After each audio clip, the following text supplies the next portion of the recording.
name is Tzvi Lebetkin, the Rabbi from another planet. Please like, share, and subscribe, and ring the little bell so you're notified when new videos drop. So, I think this is the way I'm going to be handling Doctor Who from here on in, this new era of Doctor Who. Both like in a, a structural way, and I guess metaphorical as well. Is it metaphorical or philosophical? I don't know. So here's what I do. Before the episode airs on Saturday night, I do a live stream. And I preview it, right? And then right afterwards, I do an instant review to give you my first impressions. And then a day later, I do a much more deep dive review, right? I go into it in much more detail and really take it apart. And the change between the instant review and the more considered one a day later, I'm finding interesting, right? Oh, look, what you do to run a YouTube channel, you do the stuff that you find interesting. So I'm finding that very interesting. So because it changed, especially with this episode, it changed. I think it is like this: the emotional state you have going into a piece of entertainment, I think, defines your enjoyment of that piece of entertainment to a great extent, right? And that emotional state may be triggered into negativity for real reasons, for valid reasons, or for not valid reasons. Not valid reasons. I'll give you a great example, right? Most of us watched Westworld when it first started. Said season 1, bestest ever. Then everybody says season 2, woke piece of crap. Who gives a crap, right, about it? And that's genuinely what I believe. It might be what you believe as well, right? It like 100% is genuinely what I believed. I kept watching it, like when they did season 3. I thought I was kind of in it. I was confused, didn't really understand it, but I kept up with it. And then season 4, I was watching out of curiosity, and it just got so incredibly good. I'm like, well, wait a minute, this needs to go back and have a second viewing. And when I did, I saw what I think happened. That is that there were certainly very woke tropes in season 2, right? And it seemed like they were reacting to Me Too very viscerally. But once you really take apart the story and watch it in detail, and a show like Westworld, you're able to, because it's so immensely dense and layered, right? It's very clever. It's much cleverer than you think it is. It's really, and it takes a huge investment to get out of it what they put into it, which is, I've seen the first season like 2 or 3 times now, 3 or 4 times, the second season 2 or 3 times. You see the first and second season are one unit, and all the decisions in the second season, which people found woke, really I don't think were, right? But we were just at the beginning of the culture war there. People were getting outraged about everything, and that was the emotional state you went into it, and I think that's what really very much hurt it. So the emotional state going into Doctor Who this week was not great, right? It was not great. We all had, look, I think a lot of fans in my, sphere, my bubble, right, for want of a better word, very much didn't like the Jodie Whittaker years. I found it, I found it awful, right? That's why people came to my channel. I think the Doctor should be a brilliant, deeply moral, iconoclastic character, right? I think it should be a anti-authoritarian authority. Whereas Jodie was the absolute opposite. She had no agency. She was horribly miscast. She didn't understand the role. She couldn't carry the role. And it was, on top of that, it was jam full of agenda, right? Very badly shoehorned in. It was like Rosa was critical race theory. Anything time it didn't make sense, which was often, is because it was screaming an agenda. That was it. That was them. Demons of the Punjab, right? Didn't really make any sense to me, right? Because they were trying to say that white people are bad because they caused this bunch of brown. They allowed this bunch of brown people to kill this bunch of brown people, go to war. So the white people, but they weren't saying that clearly, right? Because it doesn't make any bloody sense once you start taking it apart. So it just fell apart, right? So a lot of us were. I just didn't consider the Jodie Whittaker Doctor Who, right? So when Ross Day was coming back, I think most people were like, oh, yes! A return to normalcy, a return to sanity, right? A return to just enjoyable Doctor Who, which, I don't mind it reflecting the political and social outlook of the people creating it, that's fine. But first and foremost, it needs to be an entertainment. right? So it was crushingly disappointing this year. 2023 has not been a good year. Russell T. Davies, rather than promoting the show, which it turns out he was promoting the show, really talked about LGBTQIA plus issues relentlessly, right? Relentlessly, and was very much of the belief that LGBTQIA alliance was under attack because people were like, "What? Why are we watching these highly sexualized drag shows with children? Why is that person like? Why is that man wearing heels and makeup and dressed as a porn star, shaking her junk in the face of a 5-year-old? How is that okay?" Like, I saw the pride parades where literally naked people were like jiggling around in front of children. I think that's wrong, right? I think that's wrong. And because people said that's wrong, Russell T. Davies thought the gay world's under attack. Oh, they're stopping us. I'm like, no, like, be gay. What, like, I honestly, I think the world is a better place when one keeps their sexuality private. Like, I think it's better for your sexuality. I think it's better for your life. I think it's better for society. What consenting adults do in private is fine. I don't care. It's this desire to bring it into public space and the desire to groom children to say that this is normal, right? So, again, I was like, well, why isn't he talking about Doctor Who? Sadly, he was talking about Doctor Who, right? So that's a bit of a drawback. He was talking about Doctor Who, so I found the Star Beast very, I think, crushing, right? Really genuinely crushing. I mean, here's the thing, the ultra woke scene at the end where you had Yasmin Finney, who, I'm sorry, looks very mannish. Looks more mannish as this episode goes along. I keep saying Yasmin Finney's got a Judge Dredd chin. Like, look more, and it was an eye roll when she turned up because it felt like it was a genderizing. But just an eye roll. I could get over an eye roll. Then it got worse when it had everybody go, "Oh, Rose, you're such a beautiful girl." I mean, that's 2 lies. No, she's, no! Right? You want to say, girl, fine, beautiful? Really? She's looked like she's been beaten up with an ugly stick if she's a girl. Right? No, she's not a beautiful girl. I mean, in my opinion, I think it's subjective, but it's a reasonable opinion. But the uber wokeness at the end, where it was just so stupid that they needed Rose to be non-binary, a fake made-up name for something rather than a scientific reality, to solve the meta-crisis plot point, which was wonderful, beautiful, and tragic, and just kind of flushed away. And then they worked out how to get rid of it because they were stunning and brave women who were better than men, and actually said that, right? It's like, so that nuclear scene of woke, like, just lit up all the other little bits of wokeness that you would have normally been an eye roll and magnified them 1,000%, right? Sadly, and that had a carry-on effect to this week as well. So I went into it with negativity. I really did. I was like, and you can see that because this video is my lead up to it and my review of it afterwards, right? So I like to capture that moment in time, right? I think that's interesting, right? I think that's because, like, attitudes do change over time. Be that time 24 hours or much longer. Attitudes do change. I mean, look, I remember when people hated City of Death, right? They were like, "Oh, that piece of garbage."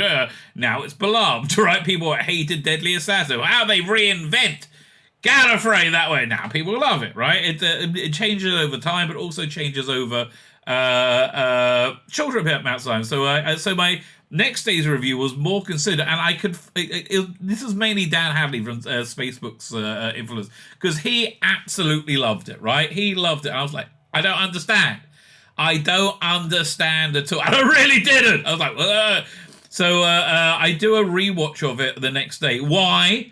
A couple of reasons. But I want to see it on my big screen TV in 4K from Disney Plus, right? Why they don't drop it on the night is beyond me.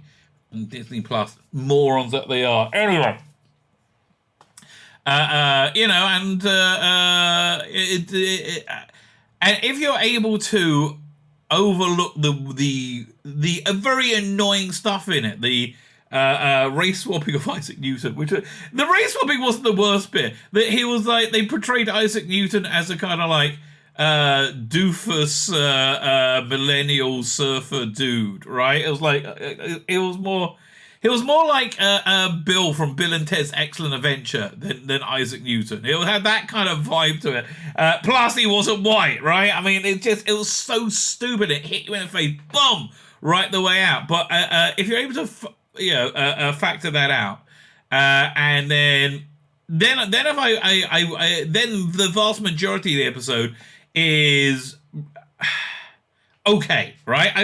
It was good. And look, the production value is very, very, very, very good in places. I think some of the CGI was pretty bad, but you can see all the money that they're lavishing on it, right? So I looked at it from a Doctor Who fan's perspective, a normie's perspective, and also I had to, if you can detach it from the rest of the body of Doctor Who.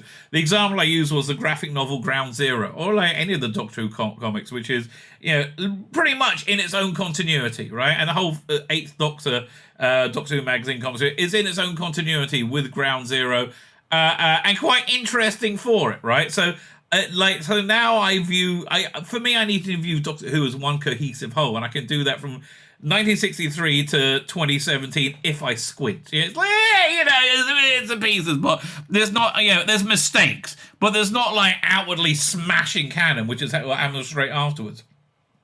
So if one's able to do that, and I kind of view it like Star Trek Strange New Worlds, which I thought the second season was awful and the first season was rather good.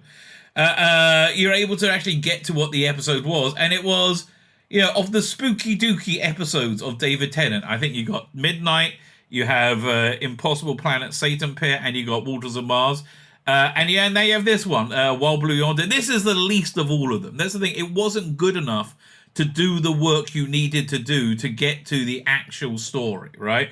But it wasn't bad either, right? That's really the point. It's not as bad as it appears in my initial review, right? Which is very framed by my emotional state, which is I basically just that's what this whole explanation was for. But this is why I think it's interesting viewing, right? It's interesting viewing because you get to see not an emotional journey. I mean, it's a somewhat emotional journey, but you get to see how you really feel about things. So on the second day, the deep dive review, I reviewed it several ways. I said, like a Doctor Who fan which needs to see everything in continuity. This is not that, right? It very much ties itself to the Timeless Children and to Flux, which I just ridiculous. I found them both absolutely ridiculous, and although when they do. And David Tennant's able to carry it off much better than Chibnall and Whittaker, right? The acting job he does is quite good. So I looked at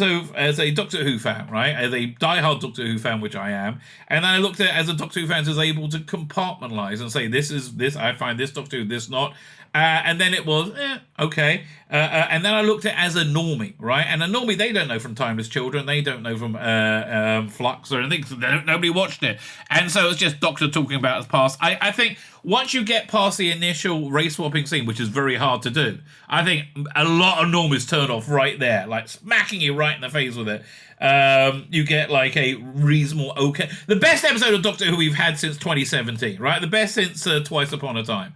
Hands down. No question, right? And if you squint, it kind of feels like you're watching Doctor Who, right? And if you're a normie, it looks and feels like you're watching Doctor Who. I imagine the AI for this episode is going to be better. I think this is really going to help the ratings for the third episode a lot. Maybe it'll do better than the first. I don't know. So anyway, so the ratings came out for the overnights was I think about a 10% drop. It went from 5.08 for Starbeast to 4.83. Is it either 8.3 or 8.6? Can I look it up? Let me just look it up quickly.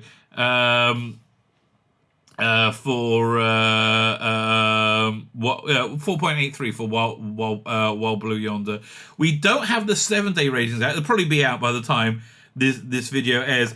The heavy rumor, which makes a lot of sense to me, is it's hovering between 7.4 and 7.5 for the 7-day, which is it's not terrible, but it's not stellar, right? It's not stellar, and it's interesting to see where it's going to go from there. My feeling is this: when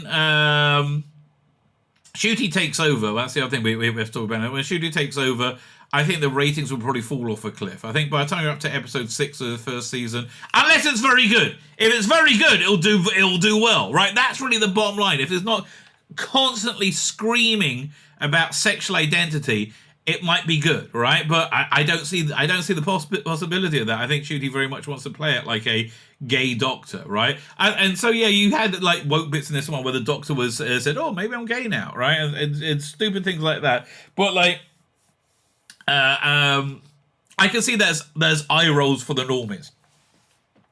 But for me, as you'll see, it's somewhat incensed me. Fine.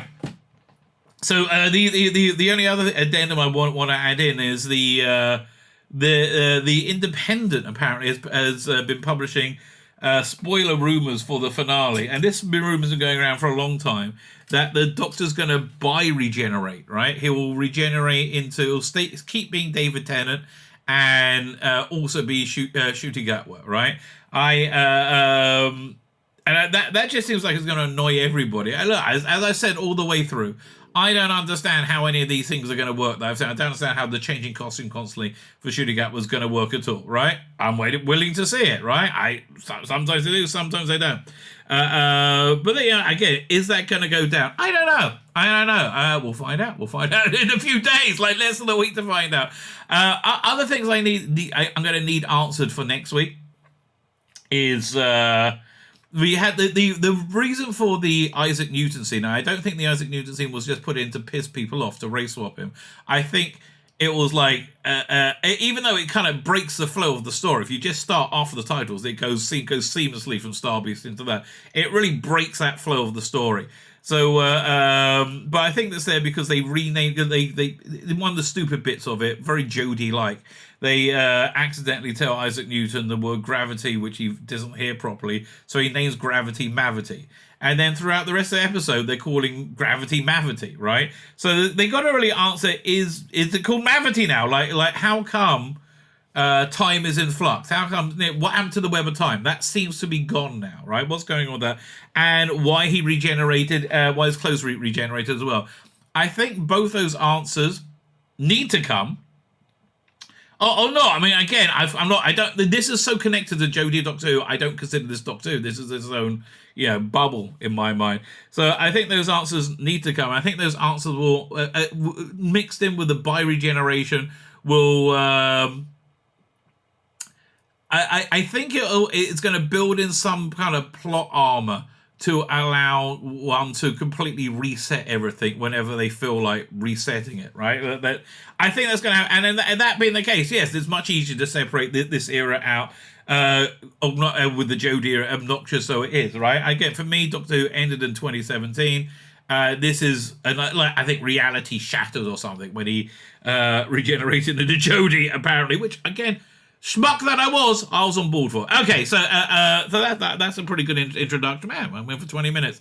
I do like to natter. That's true. I do like to natter. Right, so you're going to see my preview of the episode. I think it sets up my my negative mental state, and you're going to see my instant reaction, which wasn't overly complimentary. Come back on Wednesday. I'm gonna be putting out my deep dive review. I did it as a live stream on Sunday. I'm gonna be putting out Wednesday the deep dive review, which really goes into everything about this and like the insane disingenuousness of of fans, right? Saying, "Oh no, what's wrong with what's his name, Isaac Newton being white, right? You had other actors, like Kublai Khan was played by a Czech actor or something like that. Well, the difference is, if what's his name, whoever the actor was, had done whiteface, they would have been much more comparable, right? Would that be more or less racist? I don't know. But yeah, I think this era of Doctor Who from the first 2 episodes is an era that cannot get out of its own woke way, right? Just needs to put its woke bullcrap aside and tell stories and tell Doctor Who and entertain people. You don't need to scream the message constantly, which certainly the first episode Star Beast did. Second episode, it depends. If it screamed it too loud for you to be able to watch it, for me it did. And look, the bottom line is this: I found the underlying episode, once you're able to scoop out the crap, not good enough to warrant the effort to do so. Like when Star Trek Picard did season 3, it was such high stellar quality, and it really was. It's like the best Next Generation stuff we've seen. It was Star Trek Next Generation does Star Trek 2. It was absolutely primo Next Gen Star Trek. So you're able to overlook pretty much everything to get to that, right? For me anyway. Here the quality just hasn't been high enough. Love Beat the Meat though. I did. Sure, we're going to see him again. I thought Beat the Meat was great. I was rooting for Beat the Meat to win, and I think this was a again spooky dooky episode on the not on a par, but in the same vein as Midnight and Waters of Mars. And so if you like those, if that's like your Doctor Who and you're able to overlook it, you might enjoy it. But anyway, I was not in that mental space when initially presenting and previewing and reviewing this episode. Let's hand over to the preview. So this I find not good news at all, right? Not good news at all. That he's on the cover of the big issue, right? Which is essentially a socialist rag. If this is the people they want to appeal to, it's not good, right? It's not good at all. An exclusive interview with Shooty Gatwa. I am here to bring hope. Well, here's the trouble. Right now, this new era has sapped me of all hope, right? Sapped me of all hope. 1 second. Let's have a quick look at this, see if we can get any news from their preview. This is a secret one, says Russell Davis. We haven't even announced redacted. There's no. I don't think there's anybody coming back in this one, right? I don't think there's anybody coming back. Sorry, spoiler. Maybe K9. But sometimes it's nice to be surprised. Only one major clip from the episode featured in the recent trailer. Blah, blah, blah. We know things leak ahead of time. Nothing's leaked. I wanted to take one of the specials and say, let's protect this one. Let's try and reveal nothing about it. Doctor Who magazine readers. Well, I think they seem to have filmed all this one on a set, so they managed to keep it quiet. There's now here you are writing a preview of Doctor Who magazine. It'll be very interesting to know, but by the time it reaches print, how much will have been preserved and how much we haven't. I can't predict everything. Again, but, honestly, I think you killed a lot of interest last week, right? With your lecturing, right? I really think you killed a lot of interest with your freaking lecturing. Okay, so what can we say about this Shrouded 60th anniversary special? Well, firstly, I didn't find the last one a 60th anniversary special at all. There's a very funny pre-title sequence, teases Russell, which was shot on a wide open air and not seen by a single fan or passerby. Oh, we talked about that before. We know that special too, While Blue Yonder, is named after the official song of the U.S. Air Force. The tune about the military going to war. But it's ominous significance here. Why here and why does it play? It's all been teased of all that's been teased of the plot. The Doctor and Honor abandoned in the middle of a dangerous hostile action situation and what could be so bad about the TARDIS runs away, and without the TARDIS, who's left to help them escape? So many questions. Russell's not giving a thing away. Well, again, this is what I liked about the 11th Hour. I think 11th Hour is probably one of the best debut episodes ever. When it's the Doctor without a sonic screwdriver, without a TARDIS, right? With nothing, newly regenerated, with a massive world crisis, saving the day. Wonderful, right? And I love the use of cell phone technology. Everything about it was good, right? I would say one of Moffat's best scripts. Really, really, really wonderful, right? Stealing the fire engine, everything about it, just so perfectly Doctor Who, right? I think that's probably one of the best debut episodes. What can be the best? The main thing is to say about the episode, says Russell, is I knew I had David and Catherine, my two favorite actors, two best actors in the land. So one of the episodes I was having to make the most of them. Special number 1 is Meep upstaging everyone. True. Other than your own agenda. Special 3 is very much a toy maker story. David and Catherine have wonderful things to do in those episodes, but this was a chance to focus on them, to see where the Doctor and Donna have been and what they think that they're like to. And what they think, what they're like in extreme circumstances, and how they react to each other. Now, it's glorious. It's a masterclass in acting. Watching the two, okay, watching the two of them, you just can't take your eyes off them. They bring intelligence, insight, and wit. And I mean, my God, do those two knock a joke at the park? Well, you didn't really knock last week's at the park. That was a joke.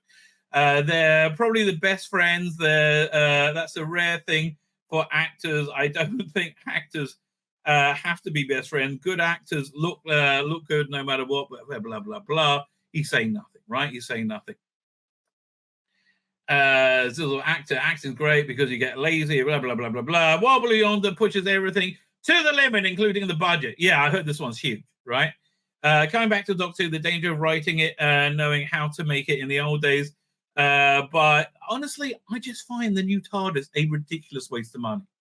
Right? Oh, look, we're wheelchair accessible. Oh, it's big and it's stupid and it's empty.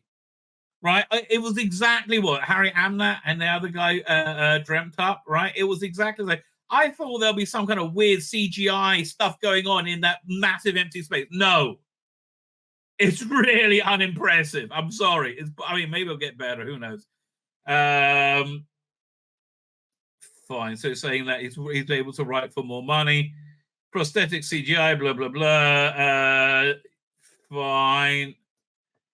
Okay. So, yeah, they're spending a lot of money in this one, right? They're spending a lot of money. Fine. In issue 585, Russell teases how the following 5 words will appear in Wobbly Yonder: Southampton, vegetable, beans, starlight, and flux. Oh, yeah, they're going to do a flux tonight. Fine, in about 12 minutes. So the brilliant work of Chris Chibnall did and say it's absolutely part of history as well. Na, na, na, na. Hey. Good, but everything you say is stupid, Russell. I'm sorry, mate.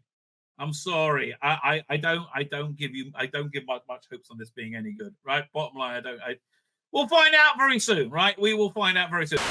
And then the episode happened. And I said this. Bloody hell. Look, it wasn't as mind-meltingly excruciating as last week, right? It was, I already said this in comments, it was a bottle episode, okay? It was a bottle episode with a ridiculously huge and unnecessarily ridiculously huge budget, which I actually found more annoying than anything else. It's missable. It's completely and totally missable. So, and got absolutely nothing to do with the legacy of Doctor Who. Other than putting a few bits and bobs in there, designed to piss off fans who didn't like the Jodie Whittaker era, right? It looks like it's really calculated for that, and to say, look, we don't really want you anywhere near us. Leave us alone, right? That's what it seems to be doing. And frankly, on the strength of the episode I saw, it was weak. It was okay. But it wasn't. It wasn't like one I have to see again. In fact, we may rank the David. This was much more to a normal episode, right? We may rank it out of all the other David Tennant episodes. We will probably do that tonight because near the bottom, right? It's really near the. It's as unremarkable as any. What's the one? The one with Mark Gatiss where he becomes a giant bad CGI creation. Yeah. In fact, look, it looked great. They put tons of money into it. I don't really like the money they're putting into it. I don't think it helps it, right? I really look. Doctor Who was a show that was always able to write around a limited budget, right? And this is the episode where they really should have been able to do it. Again, it was a two-hander bottle episode, essentially a horror hour. It was less scary, a lot less scary than what's the one on the space bus where they have the alien, the weird alien that's an idea that mimics speech. So it was very similar to that, just far less impressive. And then crammed into that, our first thing you get right off the bat is kicked in the face with a race swapped Isaac Newton, and it was just silly. I'm sorry. Having a non-white actor play Isaac Newton is silly, right? It's silly. So my hope is I saw a rumor earlier, which I don't think is 100% accurate, from Noel, right? But I think it's somewhere on the mark, right? That each Doctor's going to be in its own universe, in its own continuity. That would make sense, right? That would make sense, because there's this really excruciating bit at the beginning, which gets straight out of Jodie Doctor Who, right? It was not funny. Oh my God! In the preview episode, they said, "Oh, it's so funny." Ooh. It wasn't. It was annoying. It was irritating, right? So you had this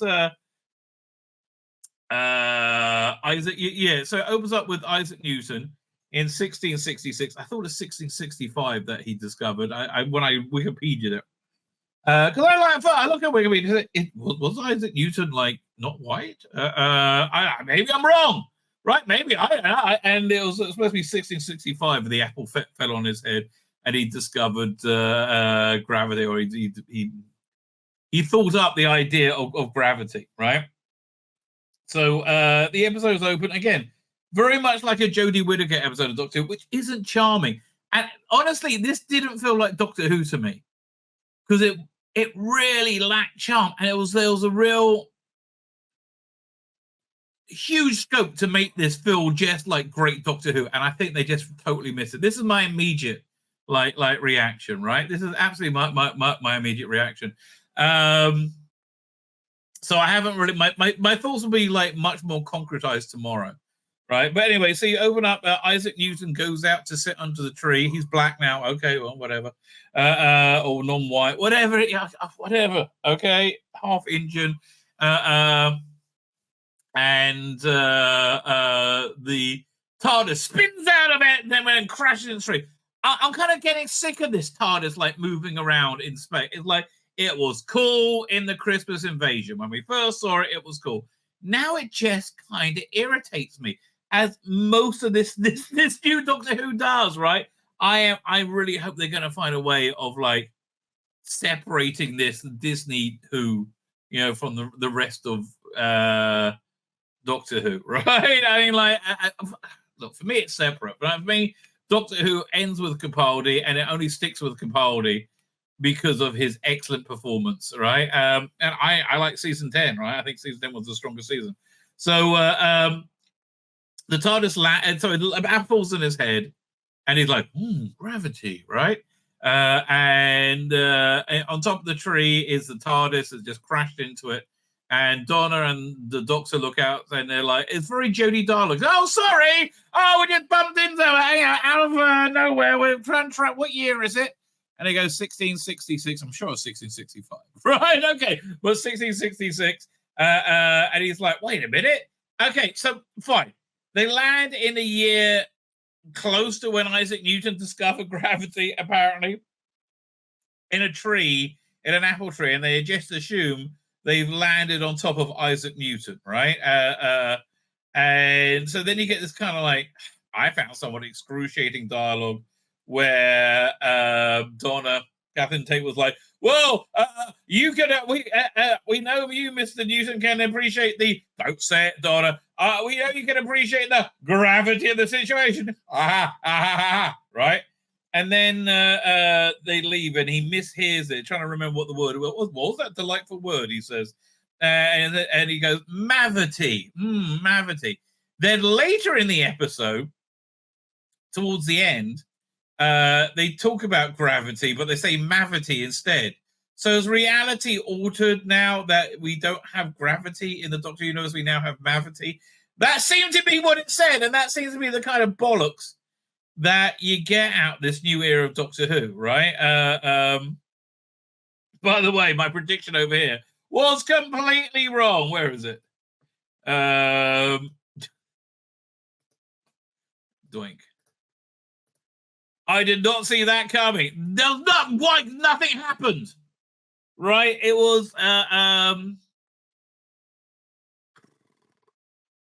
an okay bottle episode. But one of the things that really scuppered it in a big way is it's based on you knowing and liking the Doctor and Donna, and they're not the same characters. And you know, I didn't care about them in the same way when I came into it. So I didn't really. So I didn't feel the tension, right? Because I'm not really on board at all. So yeah. So I found the horror elements, while okay, didn't really work. The special effects were. It was all shot on green screen. I mostly shot on green screen, very obviously, and it looked very expensive and very cheap all at the same time, right? Very expensive and very cheap. Much like Loki, right? Looks expensive and looks cheap at the same time.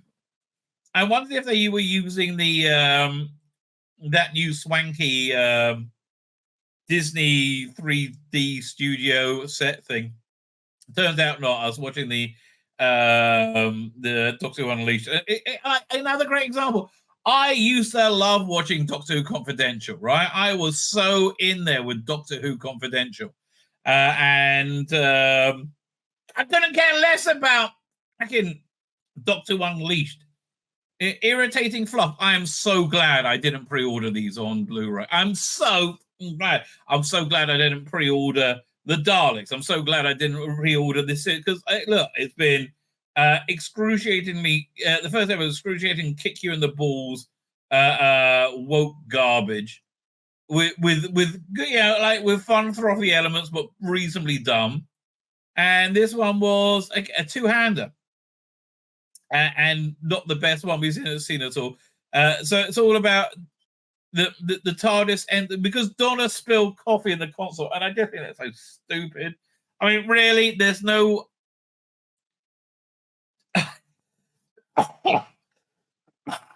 Like, you have the HADS mechanism turned back on, but you don't have a liquid in the TARDIS. It's like, for God's sake, it was just stupid. Well, look, it comes with a coffee maker. Oh no, I spilled liquid in it, coffee in it, and TARDIS goes bonkers, right?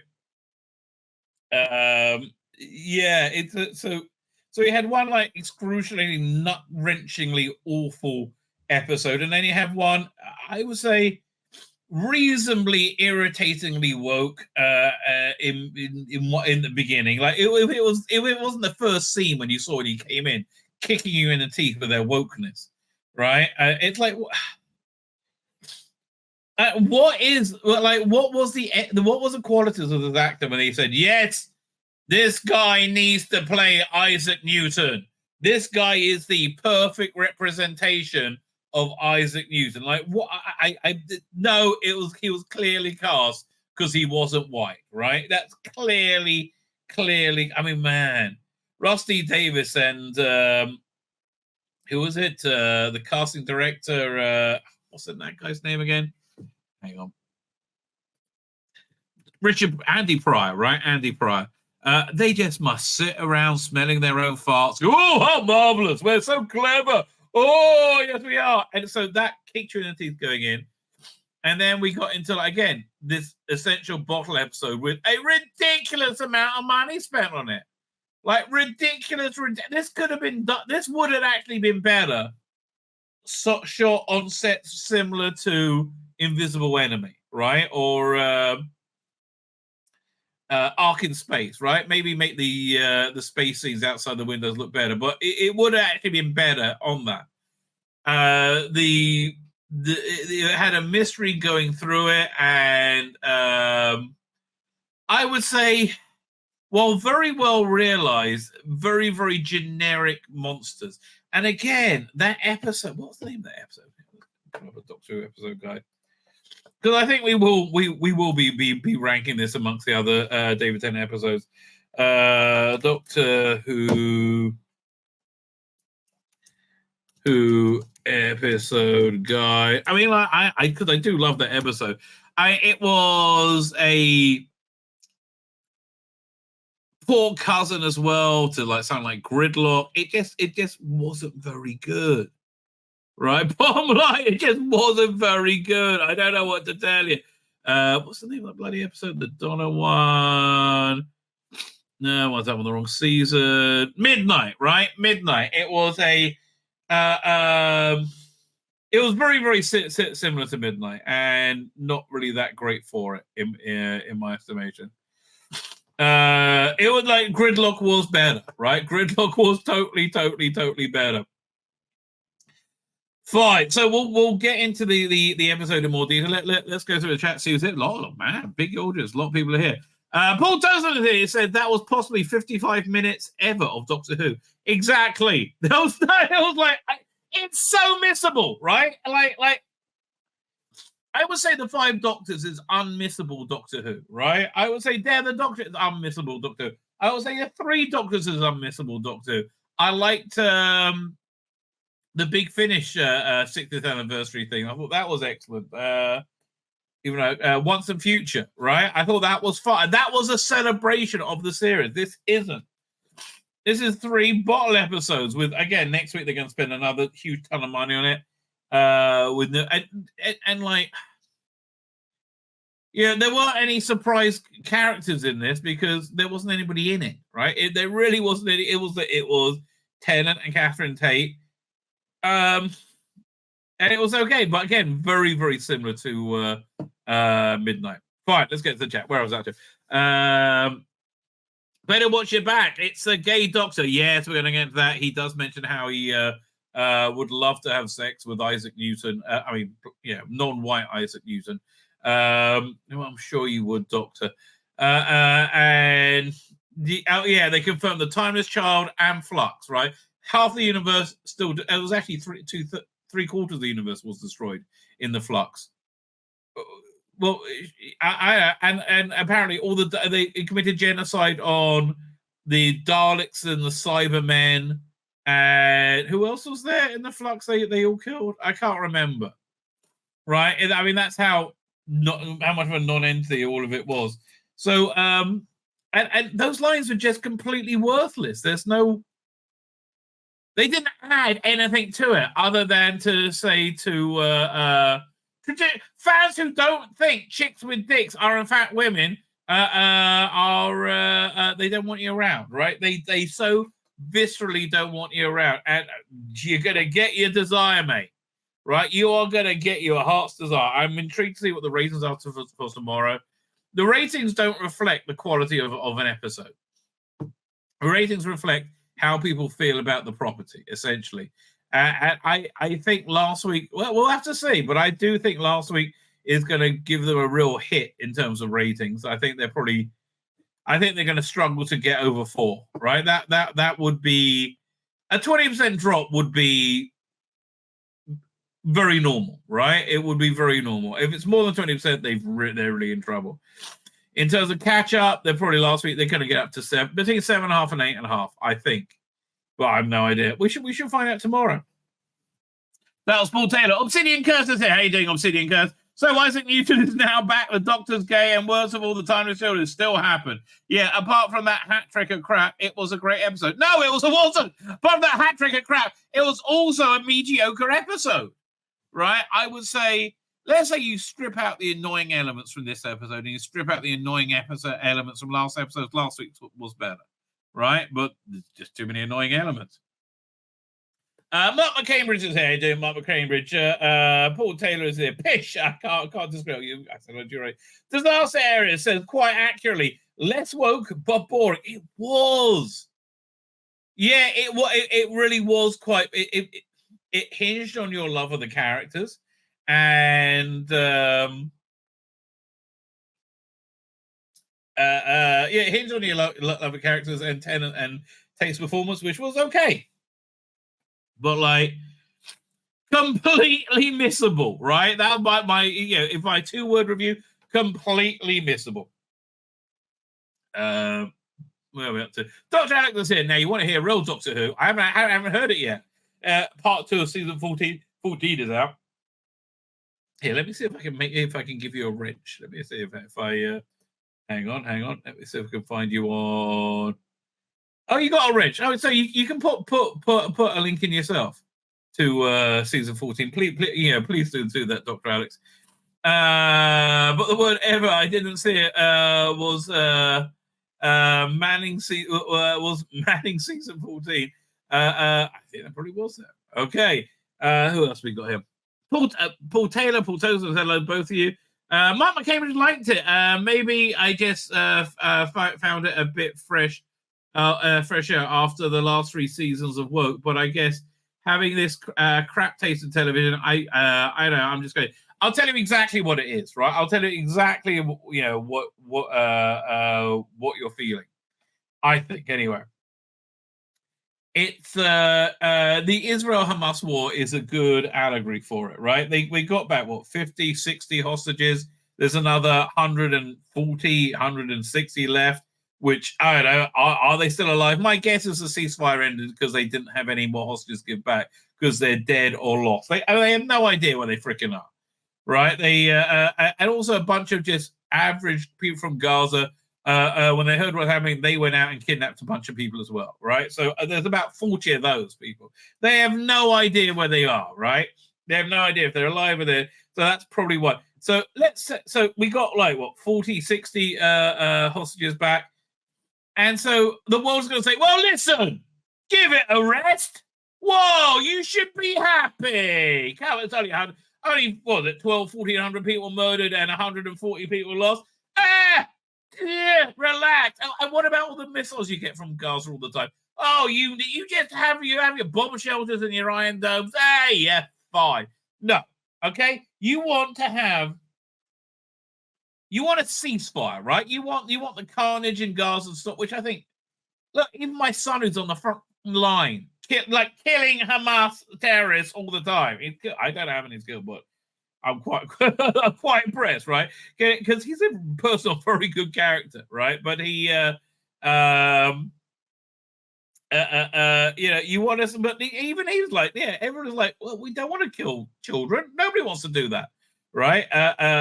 But the situation has to be, we have no rockets coming from Gaza whatsoever, and the hostages are back, and there's no hostile action coming from Gaza whatsoever. Right, that's the level, right, and that's the same with Doctor Who. It can't just be, well, it was annoyingly woke in the beginning, and they banged on about the time as children, and the episode was overblown and underwhelming, right? No, that's not good enough, right? It's not freaking good enough. And again, I do. Yeah, we'll compare it to every other David Tennant episode. Where are we up to?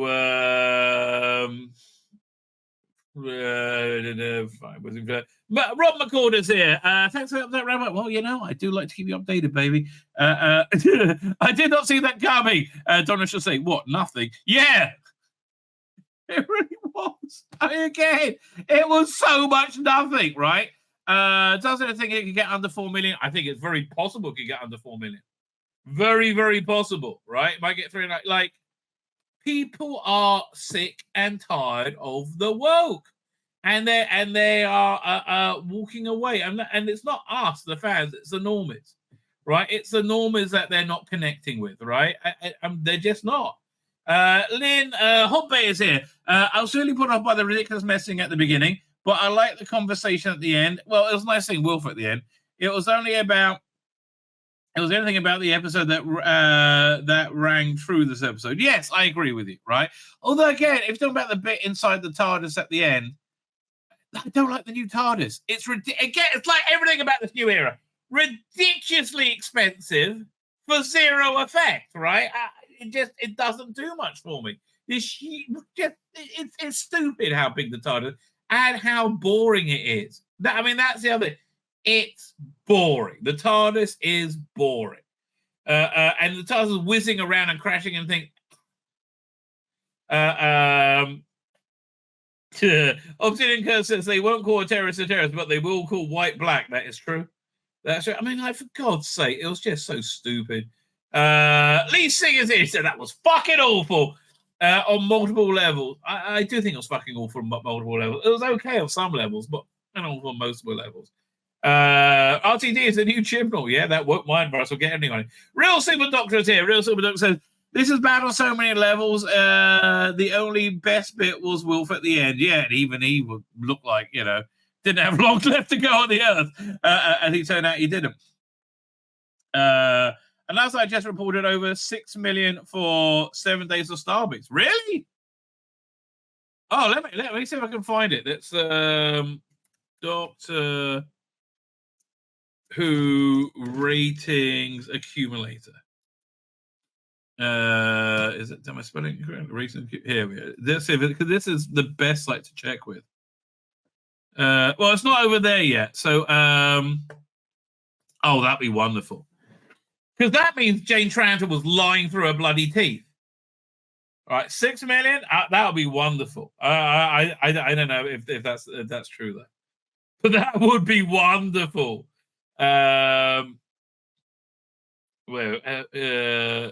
Just over 6 million for 7 days of Starbucks. They said they got up to 7 million by Sunday. I'm intrigued. Look, it's 6 million. Oh, mwah.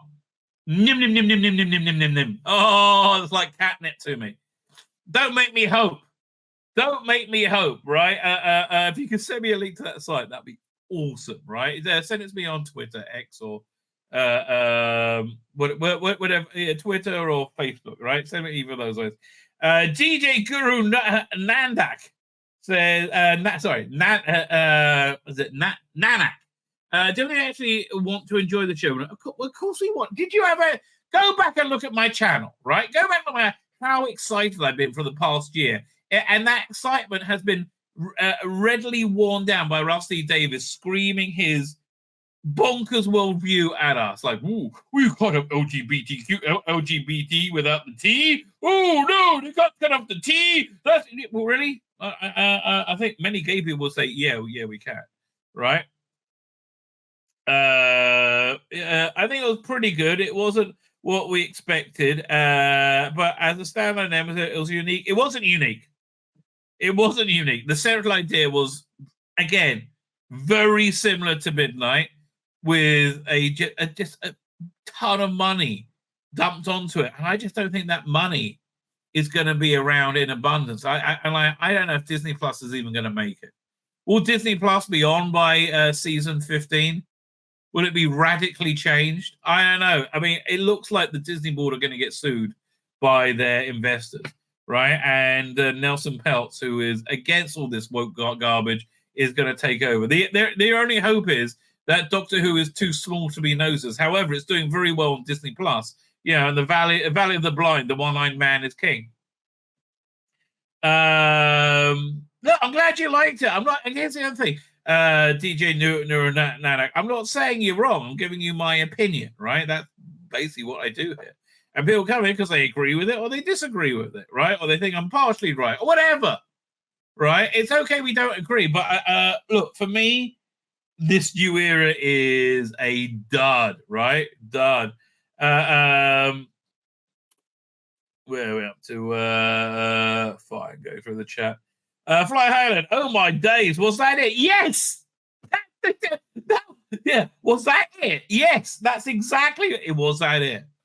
Yeah, nothing, right? And the build up and the build up and build up. And you had the schmucks over the official Doctor Who podcast, Christy D, who really, does anybody, like, the only way you make Juno Jolson look watchable is you put her next to Christy fucking D, right? And so, to anybody what like so they saw a preview of the episode and it's you won't believe what happens. It's so mind-blowing. It's so incredible. No, nothing fucking happened.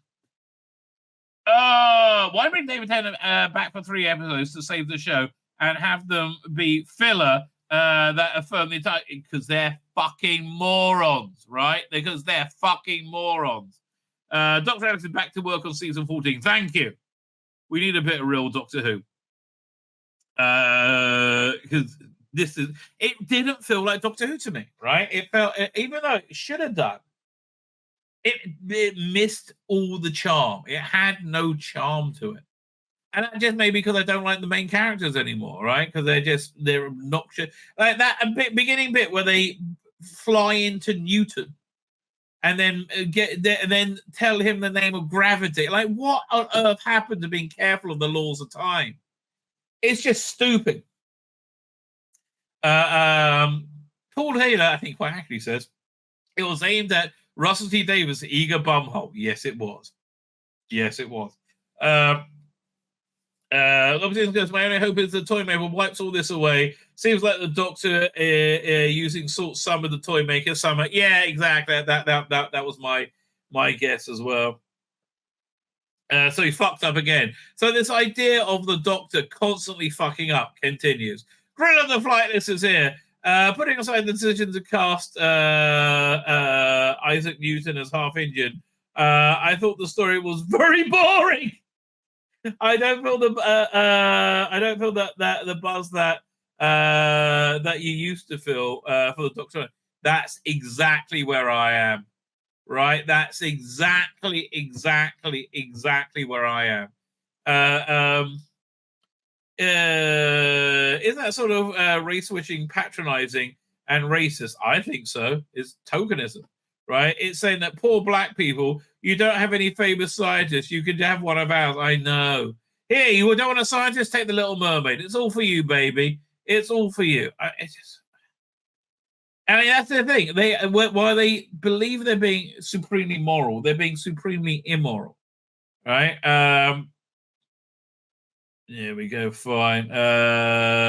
Still, like to see David Tennant on the screen. It's going to be hurt losing him again. Couldn't care less myself. That was Lynn Hobday. Could not care less. Dua Woman feels like Doctor Who again. It didn't to me. I was just saying that. It really genuinely didn't to me. It felt charmless. David Hammond is here. To be honest, I thought the episode was great. You liked it. If you try to overlook the awful CGI and strange Isaac Newton. I'm sick of having to overlook anything, right? I didn't have to overlook anything on Gridlock. I didn't have to overlook anything on, like, good Doctor Who. Didn't have to overlook anything on the Talons of Wen Chiang.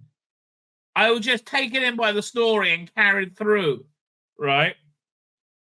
I was disappointed how they shoehorned in the scene, the will scene, and so quickly like that. Still glad they gave him some screen time. That is true. Fine. Keep whizzing through the chat. Want to try and catch up, and we actually get into the episode.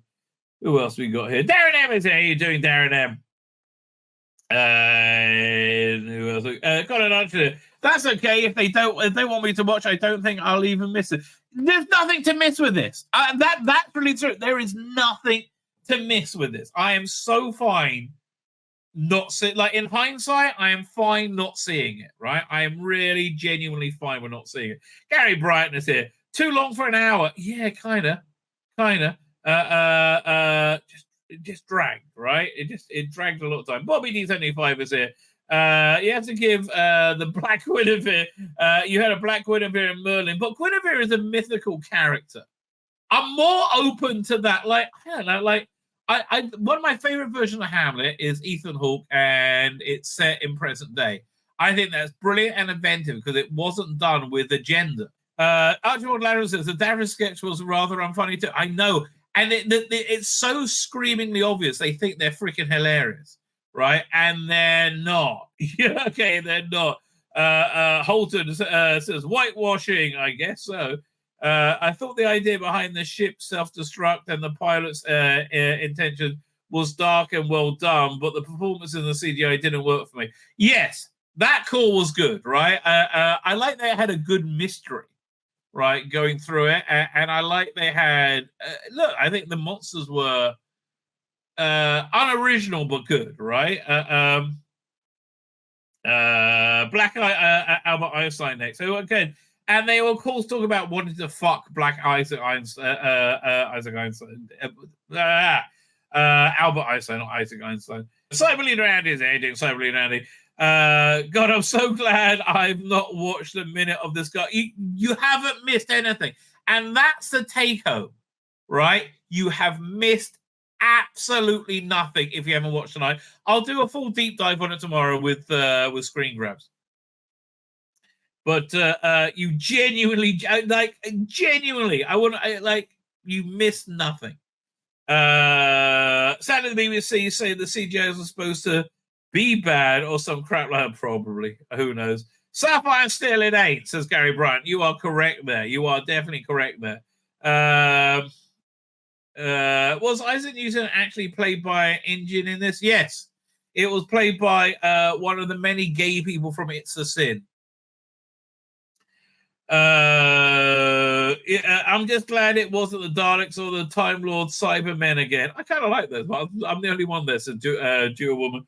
I mean, like, I would like some kind of connection to the past of Doctor Who, which there is nothing so far. Genesis says Ross Lee Davis is rapidly turning into Ridley Scott. Turning into Ridley Scott way past his best. Listen, I kind of like late. I like the Prometheus movies, but like I think Ridley Scott is on a different level. Russell Davis. The CGI was YouTube level, and this was just plodding. Why is 10 back then? No. So the 14th Doctor has the 10th Doctor's face, none of his charm, and his stories are kind of dull, right? So the highly advanced machine has a liquid dispenser and makes no rules against the spirit. I know, right? That like it doesn't work from like you like it reforms itself all the time.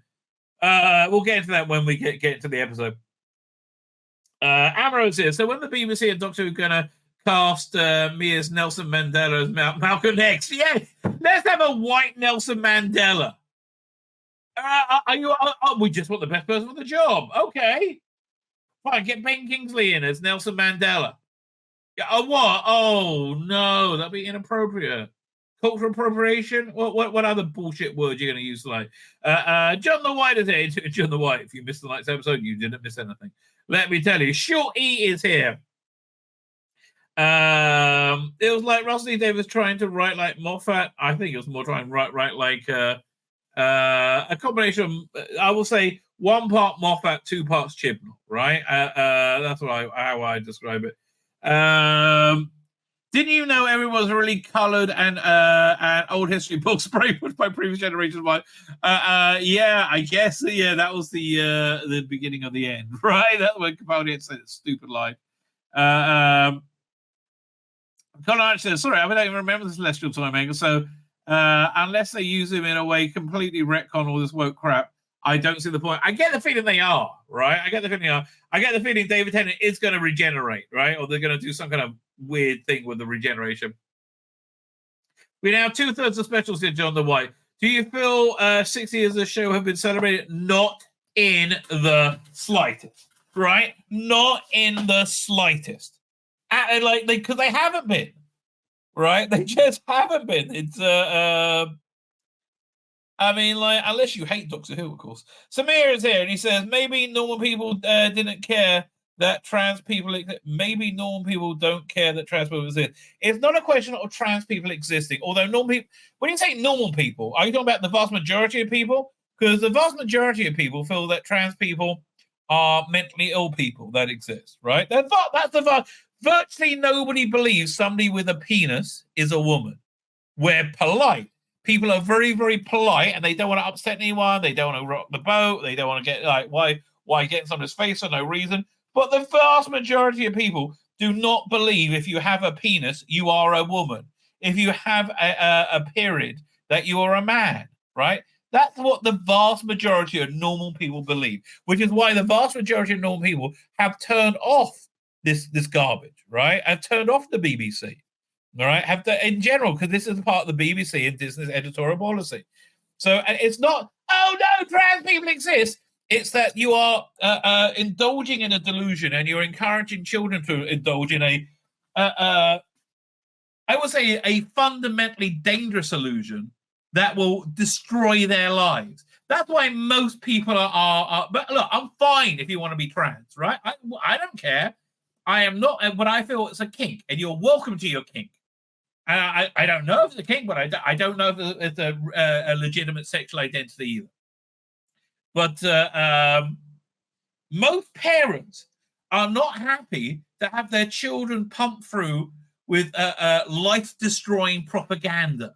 When you sterilize yourself, that's what it is. It's life-destroying propaganda. Right, made by a child who, like, what are we allowed to? Are children allowed to buy alcohol now? Well, why not?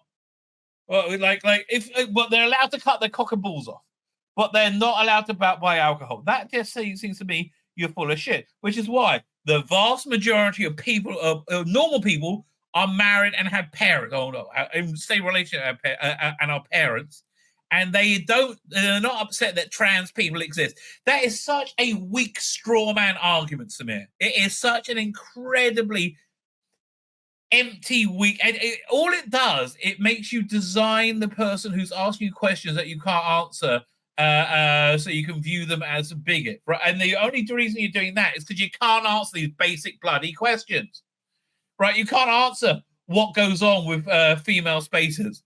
Like, why should women without penises want anybody with a penis, female or not, in their spaces? Why did their rights not matter? Why do the feelings of Muslims not matter? Why do the feelings of Christians not matter? I'm sorry. You can only be kind if you're equally kind to everyone, not just the people you happen to think are right. You know, that's how we had a multicultural society for years, right? Which idiots like you have burnt to the fucking ground in the name of being progressive, in the name of being kind. In the name of being kind, you're freaking destroying society. And again, you're like, oh no, trans children, you've got to protect trans children, or they'll kill themselves. They're more likely to kill themselves if they've been conned into having their cock and balls cut off by morons like you. David Adams said it was impressive how quick Russell Eve made everybody concerned with the Isaac Newton scene. I wouldn't be surprised if a lot switched off from that. Yeah, did they make the 2 minutes for iPlayer? I don't know. Notice Donna totally forgot about Rose, the most important woman in her life, and River Song, his wife, to make a joke that they always thought he was gay. I didn't even pick up on that. I'm going to watch it again tomorrow when it's on Disney Plus. And frankly, I will be canceling my Disney Plus, but I looked into my subscription and I'm paid up through till July next year. But there is a large boycott Disney campaign going on right now. The stock price is in the toilets. The lowest has been for years, right? Absolutely years. And let me see how many years it's been. That's where is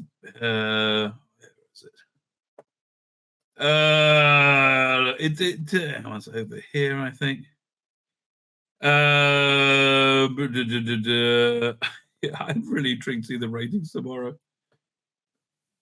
Yeah, stock price is the lowest it's been in minimally 5 years, right? They've lost like billions and billions, right? Because people are not interested in being force-fed this garbage. I'm sorry. Connor says, what will be really telling is how many people started out but didn't finish the episode when they dropped out. Yeah, and they know the data, and Russ and we don't, right? I would love to know that data. There we have to finally whiz through the chat. Next week, we're going to have conflicting rumors, but I will say that Shooter's Doctor and the Doctor we know will not be the same man. I hope so. God, I hope so. But like again, I'm so happy to move on from this series, which I just feel is. Yeah, I again, if I didn't watch this, I would probably be a happier person, right? Marvin, I apologize for the stick you got regarding your direction as showrunner. You knew what Doctor Who was, Shorty says, and I agree with him, right? I agree with him. Can we use the Trades Description Act to sue the BBC for misuse the word British? Well, that'd be good. Well, look, this is being sued.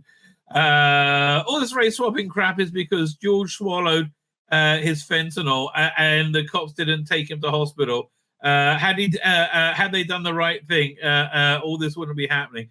Look, they're waiting for something. Okay, it was all designed just to take out Trump. Like everything is about Trump, essentially, right? And that's why they just lie about everything. If I was a kid, says John the White, who had never seen Doctor Who and never heard nothing about it, Disney will show me the Doctor Who. And that will be what I know, and I'm loyal to. Well, you saw that with Jodie Whittaker, right? But the whole system is collapsing. Like Disney is in the midst of a financial collapse, right? And it's going to get a lot worse, I think. So I think they're building on very shaky sort. And the best case scenario you have for this new Doctor Who, right, is it'll be like Disney Marvel or Disney Star Wars, and they'll keep on cranking shit out, and nobody will care, and nobody will watch. And that's just what it's going to be. If the Doctor does split into two, does that mean the 15th Doctor is not the real Doctor? None of these are the real Doctor, right? Ginger's here, how you doing? The Israel Master War isn't just like Doctor Who. It's just like Doctor Who. You're so right. Yeah, I want to watch Doctor Who, right? I don't want to be lectured to in any way, shape, or form. And I don't mind if you have a political outlook that you with a message you want to get over. Look at the Malcolm Hughes episodes; they're fantastic, right? Rusty there has been brainwashed by the WEF. Said the World Economic Forum, says Matthew Burrows. He's been brainwashed by something, right? He's been brainwashed by something. Amaro says, Rabbi, so you're saying that we should launch a missile attack on BBC Wales and send a tank to Doctor Who? No. I'm not in favor of violence. I'm saying we should not do that. Carbis is here and said, did I hear wrong? Or did the Doctor say he had been 15 years since he saw Donna? I know that's been there's been that long for us, but have they forgotten their own timeline? Maybe I may have missed it. I wasn't really paying attention. Really wasn't. I'll find out again. I don't know. And again, that means that Rose is 14 and already fully transitioned, right? I mean, other than having a cock and balls cut off. Shrewman is here. For me, it was the I think you spent the Epidifia was the episode. The episode was hyped up. Yes, it was, and like it was hyped up nothing. Like, why can't they say, "Oh, the second episode we're doing a real interesting two-hander between David Tennant and Catherine Tate." Looked and said that would have been exciting. Like, let us know what this is just substanceless in my mind. I thought the Doctor was supposed to drop an apple on Newton's head in an early regeneration anyway. Kind of remember that. Was that in one of the books? Right? Ben Newbold is here. Says there's some decent elements. Yeah, that's exactly right. There's some decent elements. I agree with you. I personally would probably rewatch it. I'm doing it tomorrow, but it doesn't live up to the hype and the secrecy. It didn't feel like it was something Doctor Who has never done before. No, it felt like something Doctor Who has done many times before, right? It felt like something Star Trek Next Generation has done many times before, right? It's it wasn't original. It was meh at best. I agree with you, John the White. I agree with you. It was meh at best. Joe Dominic says the embodiment of meh. I was saying that badly. I was saying it too excitedly. Adam Timler said, I thought Isaac Newton was white. Damn you, history books. You taught me a lot of crap. I know. They lie to us all the time. TARDIS time is there doing TARDIS. And then when you mention it, they go, oh, look at you, racist. You just see color. No, it's only you who see color, you fucking morons. It just happens that Isaac Newton was fucking white. I am sorry you don't like white people. Again, are they going to have an episode where they meet Martin Luther King, played by Lawrence Fox? Oh, that will be great. And it's no less ridiculous. I mean, let's be clear. It's no less ridiculous having Martin Luther King played by Lawrence Fox as having Isaac Newton played by whoever this guy was, right? Newton in blackface? No, his face really was black, but it wasn't Isaac Newton. When you put in context, you have lost 55 minutes of your life.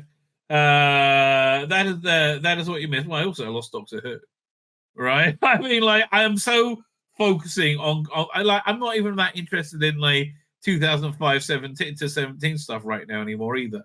If I'm going to watch Doctor Who, I think I'm going to watch classic from now. It's like I'm just not interested. Lots of crosses one said, yes, diverse Isaac Newton and bisexual Doctor were the woke I detected this time. Yes, there was. So he's a gay actor, so by Rusty Davis' own laws, he says that Isaac Newton was gay, both blackwashing and gay washing. Oh, yes. There's a lot of washing going on, right? There's a lot of washing going on. Colin Archer says, I do believe that in some form a mental condition exists where a person can only live their best lives by becoming as close as they can to the opposite. There are only two genders, I believe as well. And he says that one of two is that he carries on. There's a vast difference between that and a male dressing up and even living as a woman, or what used to be called a transvestite. Exactly, right? It's and again, it's not even transvesticism, because I feel most people who practice it are being very inauthentic to both of themselves and the world around them. What were the woke parts? Black Isaac Newton. That was the wokest part, right? Gay Doctor Who and Black Isaac Newton. Project Genesis says Chibnall's final season was more enjoyable than this. Well, yes and no, right? It was. I mean, the stories didn't make any sense, and Jodie Whittaker is a disaster, right? But yeah, generally speaking. Lucy Meow's here. Maybe it was a master's version of Doctor Who. It was a piss artist version of Doctor Who, I would say.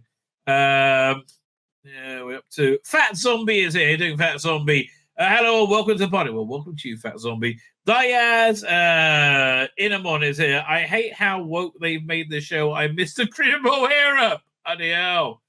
Bloody hell. That's pretty bad, right? A lot of folks playing Martin Luther King would imprison the executive who made that decision. You know what? What's the difference? I'm asking you, what is the bloody difference? DC says, I couldn't care less about Newton thing. I just felt it felt like a cutaway, lol. It felt like a cutaway, but also it was. I think them renaming Gravity Mavity hopefully is indicative we're in our own universe. Like the universe is half destroyed, and it's called Mavity. I don't know. It's I would say so far this 60th anniversary season has been shit, right? That's my motive. This 60th anniversary season has been shit. Fine, let's go through the episode as I remember it. So again, you've got lots of the TARDIS like falls like does this falls out of the sky into Isaac Newton's tree, and they have some comedy bits where they tell him his future and they name Gravity, right? They say come up with a name for Gravity, which he then mishears as Mavity, right? And next thing, right? So we have this. I will say nut shriveling woke scene at the beginning where Isaac again, it was so stupid. Even if Isaac Newton wasn't played by a black guy or an Indian guy, it was just stupid. It was the Doctor and Donna crash into Isaac Newton's apple tree as he's discovering gravity, spoil his future, tell him he's going to become lighted, and give him the name for Gravity, which he then forgets and makes Mavity. So then the TARDIS flies off again and goes whizzing around everywhere. And it's such a pointless use of money, right? It's a pointless use of the budget. But okay, and that's what, again, the whole era just seems over bloated. It seems like so Disney. Let's just pour tons of money into everything. Pour money into it. Oh, that'll do the trick. Yeah, more. No, it doesn't. Throwing money at the screen doesn't make it better. Generally speaking, it makes it worse, right? I don't care what to tell you. My grandma told you I think Newton was Indian. Well, I guess he must be now. So anyway, so then they end up in this spaceship. We've all seen the trailer, and the TARDIS is just blowing up because Donna spilled coffee in it. So stupid. Whatever, right? Whatever. But they just look, that was a little cheeky, silly thing to get you to the next episode, give you a cliffhanger. But don't dwell on it like it's a major bloody plot point. Keep going back to how stupid it is. So they start looking around the spaceship, which seems to be deserted. There's and the spaceship is when they walk into it, it's huge, and it's very clearly green screen, right? It's very, very clearly green screen, and I'm sure they spent a lot of money on it. it wasn't that great. I'm sorry. And it's like it just wasn't that great. And you could have it could have been done far more effectively, cheaper. That's really the bottom line, right? It far more effectively cheaper. It was money spent for no bloody reason, essentially. So so they start walking around the spaceship, and then there's a word, a glonk, and suddenly the spaceship starts going and reforming itself slowly, right? Oh, by the way, yeah, here's the here's Isaac Newton for 2023, and like I don't know, it just like I'm pulled out of the drama. I am just pulled out of the drama because it's stupid. So then they see a robot in the distance, or they see a shape in the distance, right? And they get in, and they say, and then the doctor realizes he can press a button on the floor, and a little, again, ridiculously expensive special effect shot comes up where they have a little buggy they get into that can drive down towards the robot. Oh no, did that happen yet? I can't remember. But he presses a button on the floor and one pops up from nowhere. Like, so, okay. How does he know to do that? Right, because he later goes on to say he doesn't recognize the language and he doesn't really know anything going on. It's so much like Jodie. It's incredible, right? It's incredible. Not so Rosa says, but it's not pointless. It's spending the Disney money to make it fun and relevant. It's neither. It's neither, right?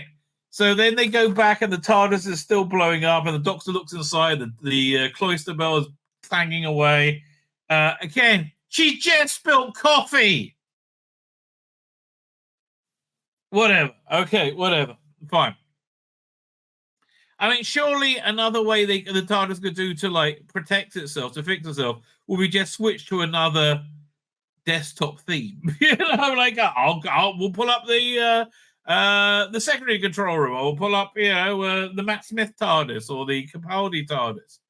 Would have been better, right? Again, those TARDISes were just better than this is one of my least favorite TARDISes. It really is. Fine. So the Capaldi TARDIS, and then oh wait, that was better. So they he said, and so then he works out a way. Said, oh, the TARDIS can regenerate too.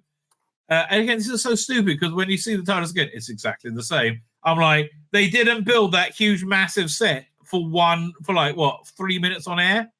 That did not happen, right? That did not happen.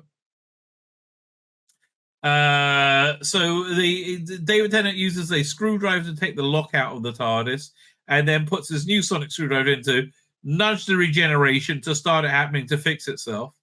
And so then it starts to do that, and so they're walking down the corridor, and they hear the TARDIS dematerialize. They run back, and the TARDIS vanishes, right? And they have no idea where they are, and they're without TARDIS. Now, again, I will remind you, the 11th hour, right? Great debut episode, because they put Matt Smith in a world-ending scenario with no sonic screwdriver and no TARDIS, and he still was able to work it out without worrying, right? Not so here. No, not so here. So, what's it? Does Rossi Day remember that the Doctor only told Dickens about the future only because he knew he would die in a few months? Yes, I do remember that, actually. Yeah. Again, that's when there was thought going. The only thought going through his idiot head right now is, oh, LGBTQ+, LGBTQ+, oh, LGBT, oh, we've got to get rid of the fascists. Oh, no, Brexit, Trump, Brexit, which is like, you can't write anymore. I mean, listen, I felt bad for Rusty Davis when he did Years and Years, and it was like, clearly his bonkers existential angst at Donald Trump becoming president. Russell, mate, again, you got to look in the mirror every fucking day and say, I was wrong about Donald Trump. Everything was better when he was president. Everything bad that I said would happen because of Donald Trump, I was wrong about. But it actually did happen under Biden. I was wrong. Over and over, every day you should say that to yourself because you were. And it's healthy. And this deluded insanity you live in is not, right? It is not healthy at all. Much less healthier about it is that you're fucking up Doctor Who with it, right? Essentially. So anyway, right? They're in this massive spaceship, right? And then so the Doctor finds a way of getting this little buggy out, and they start driving down the spaceship. And you got to get a bit of Catherine Tate putting down the 14th Doctor. Alon's, as did you say, and they go get to the robot who's very, very old. And eventually they get to, I mean, look, this is how what the CGI shots look like. Oh, right here, is this, I'll come to that at the end, but so they keep going down the corridor. They find the robot is very old and rusted. But you don't really see much of the robot, and eventually they make it to the flight deck, and there's no stars outside. Right? There's the very, very edge of space. Right? I know David Evans says all that technology is not copy proof. They even have a copy machine. Yes, it's just stupid. Oh, it's stupid, right? It is stupid. So so then they start looking around for things that'll do it, and things that'll get the ship running again. And so David Tennant sets Donna up moving these like brown, these like glowy brown, not that glowy, these translucent brown square things from one drawer to another to reset. Fine. Well, he goes to look at the water drive or something, and he starts like fiddling with it to get it to the right thing, and they both notice it gets colder. Then the Doctor walks back in with Donna. So this is actually a good bit of writing, right? A good bit of writing and a good bit of direction. And they start talking, right? And then you see the Doctor back at the water thing, and Donna walks in and they start talking. So then you realize it's not the real Doctor and Donna, right? So essentially what you have Doctor and Donna meeting two fake Doctor and Donnas in a very expensive effect shot where it was actually, I saw on Doctor Who Unleashed, it was actually a practical effect. First you have the Doctor say to the fake Doctor say to the real Donna, my arms are too long. And then the fake Donna says to the real Doctor, my arms are too long. And they say, and so they, again, great effect shot as their arms are huge and massive and drag around. And again, it was a physical effect. It looked very, very good. And they said, oh, we always have trouble maintaining physical form, right? Or working things out like that. So they're trying to work out the dynamics of the universe. They come from outside the universe, and they're just bad, and they want to do bad things, right? So so that's essentially the plot of most of the episode that they're on in, where they realize that they're not really them, and they keep growing, and they chase after them, right? They run down the corridor, and they keep growing until they get massive, and they can't fit down the corridor anymore. And again, this is here. Look, this is what it looks like, and it's very similar, right? Very, very similar to Midnight, because Midnight had an alien entity that didn't understand on a conceptual level the physical realities of our universe, or being physical, right? So they were getting it wrong. Reasonably interesting. So the basic rest of the episode is them chasing them around the spaceship. They get separated at one point. I'm sure I'm forgetting details, right? They get separated at one point, and they realize that they only know what the duplicates only know the things that they think of, and they're trying to make them scared so they think more. So they will get more details, right? So outside the ship, you hear a clanging every now and again, and eventually they open up a window and they see the horse-headed pilot of the captain of the ship, clearly a woman, right? Because there's no way you can have a male authority figure in this new era of Doctor Who. No way, right? Especially a white male. God, no. No. And again, like, for fuck's sake, will you stop telling me I've had this from Big Finish for 5 fucking years. Every spaceship captain is always a woman now, like every fucking time. It's so, I mean, like, Russell is so out of touch, like so deeply out of touch with human beings, like the rest of the BBC. So they get separated at one point, and it's really scary because they meet they meet a doctor and a Donna, and they don't know if it's the real one, and is like talking to them and trying to work it out. So eventually, they work out what's going on. That to outwit these aliens who don't understand anything on a conceptual basis and stop them getting back to civilization, the captain killed themselves so they wouldn't be able to read her mind, and set the ship on a countdown to turn into a giant bomb to blow them up. And they're doing it super slow so the aliens wouldn't work it out. Again, I got to watch it again to work out what the whole rationale was behind it. The one thing I forgot to mention is they talk about how sexy non-white Isaac Newton is, right? And the doc says, "Yeah, I'll totally love to fuck him," or something along those lines. Like, yeah, again, a completely unnecessary doctor line. It's just a completely unnecessary line. So then they work out that the ship is slowly counting down into turning itself into a giant bomb, which is why everything changes whenever they have a countdown number, even though they don't recognize the words. And the ancient robot they came across that takes a step every time the ship changes formation, is going to set off the bomb. So they go chasing after him. The aliens go chasing after us. There you go. It's a mad rush down this corridor, and then it says, "Wait a minute! If the HADs are on, and they know they're not going to make it to the button in time to stop the ship blowing up, then the HADs will know everything. So the danger's over, and it will return." And just then, the TARDIS returns, and again, I don't.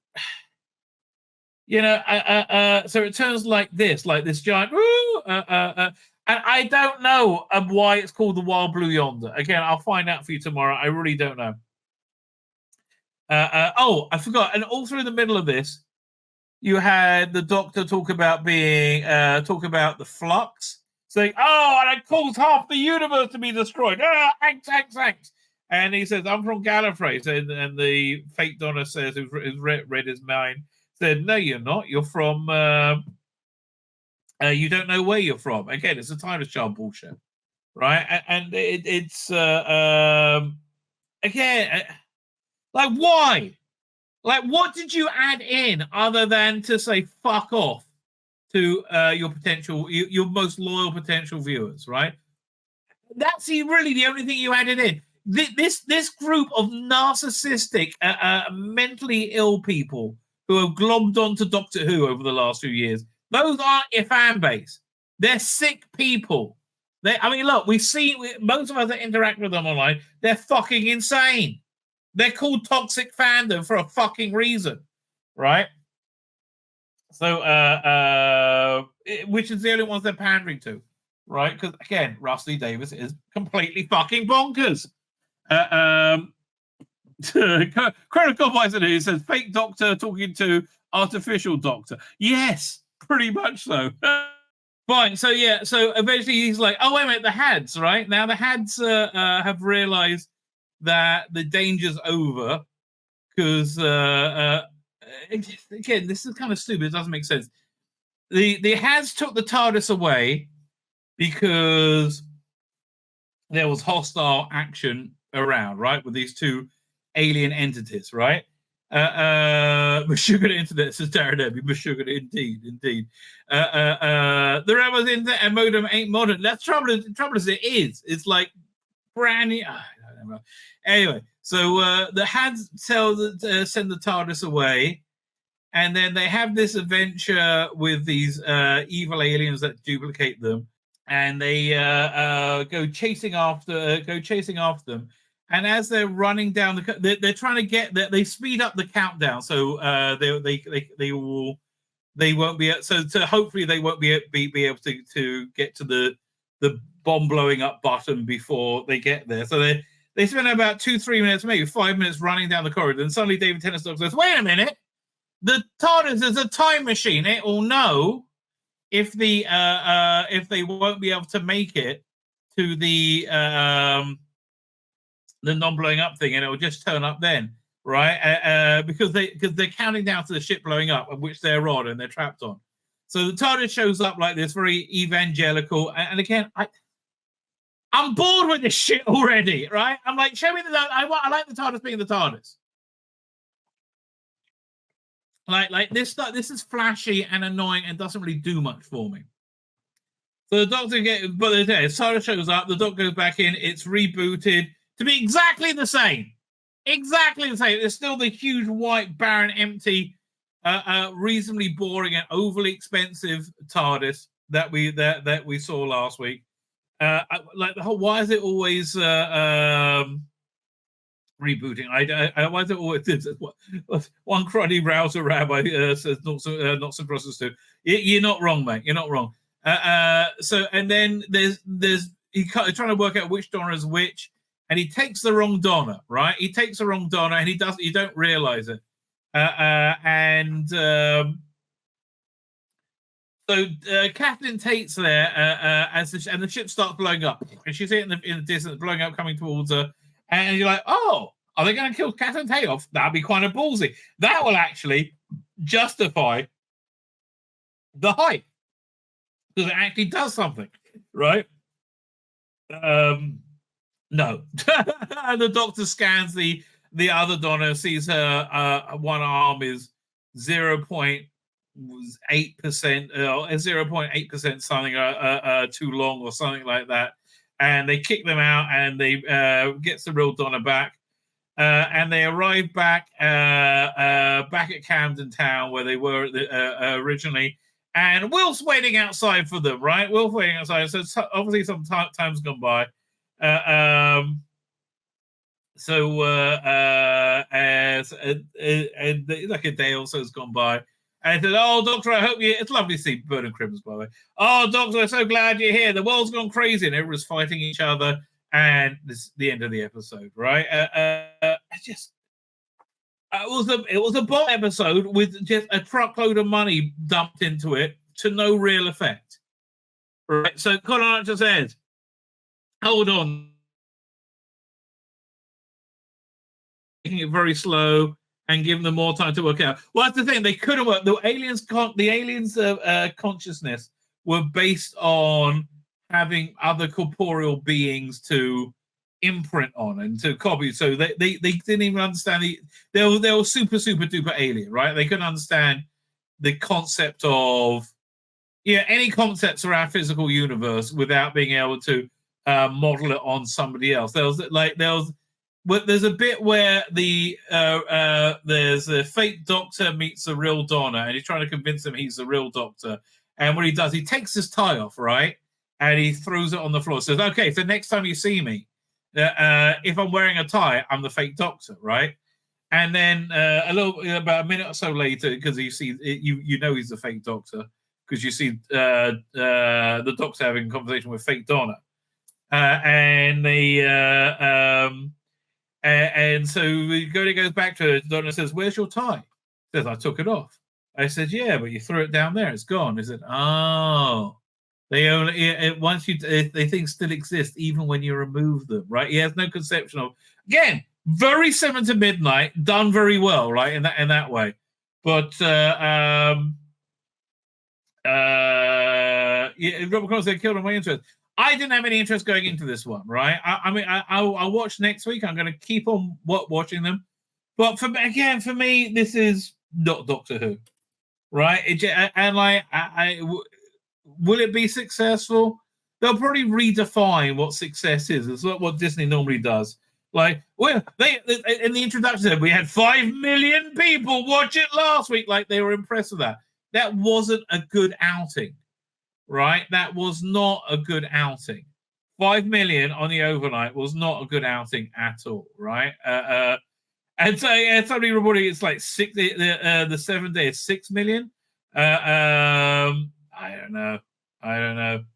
Yeah, let's have a quick look on Twitch about see if they got Doctor Who ratings up there. Does anybody have, have, oh, that's it. 1 second. Oh, yes, we've got Rusty Davis talking about it. How long is this? 30 seconds. Yeah, it's worth watching this video because it gives you this 30-second video gives you a reasonably good idea of what was going on. Hang on. There we go. Download. Thinking about it. Come on, let's just download the clip. Well, I was looking at Doctor Who ratings. Doctor Who ratings. Because if that's true, they only scored a 6. I'm like, that's pretty sweet. That would be pretty sweet, right?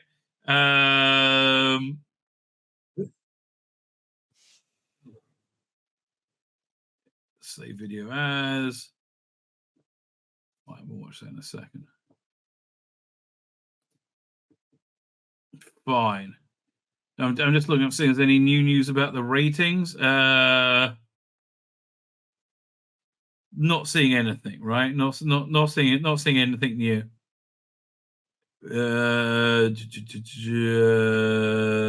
No. Yeah, I mean, I'll be surprised if we get the 7-day one any sooner, right? Fine. So here, let's look at a few of the. There's a trailer for next week, which we've seen it all before. I hate to tell you, like that one they spoiled to buggery. What's this clip we got here? All right, so fine. So they don't really understand, and you get to see the quality of the CGI, which isn't great, right? So they don't understand how human bodies work or how they go, and so they keep making mistakes like this. Look, for me, it just doesn't look very effective. It looks like David Tennant's got his head out of his arse. Stupid as you!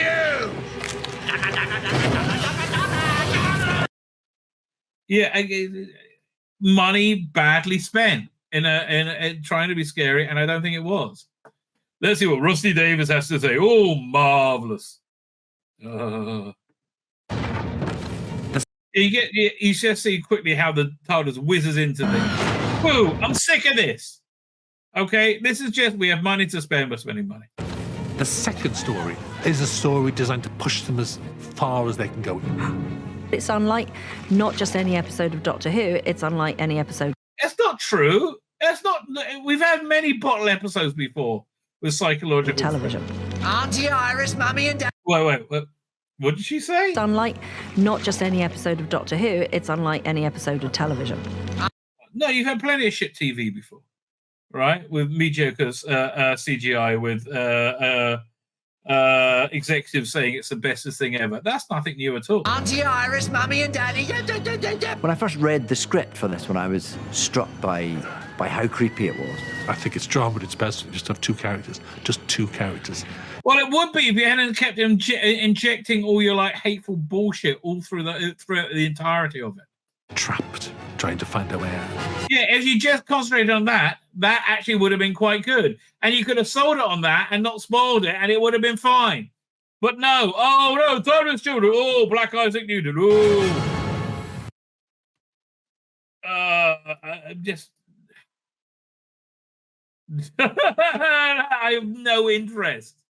Right, so here's the trailer for next week. Doctor, we meet again.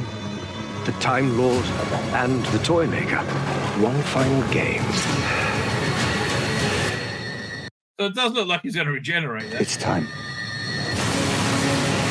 So that must have been the background they CGI'd out because they didn't want it to be a spoiler. And it was a TARDIS. And again, Jesus Christ, what a letdown. They got the jukebox in the TARDIS now for next week, so that's pretty good. But it's just cold and antiseptic. Yeah, okay, whatever. My name's Tzvi Lebetkin, the Rabbi from another planet. Please like, share, and subscribe, and ring that little bell. Ring the little bell so you're notified when new videos drop.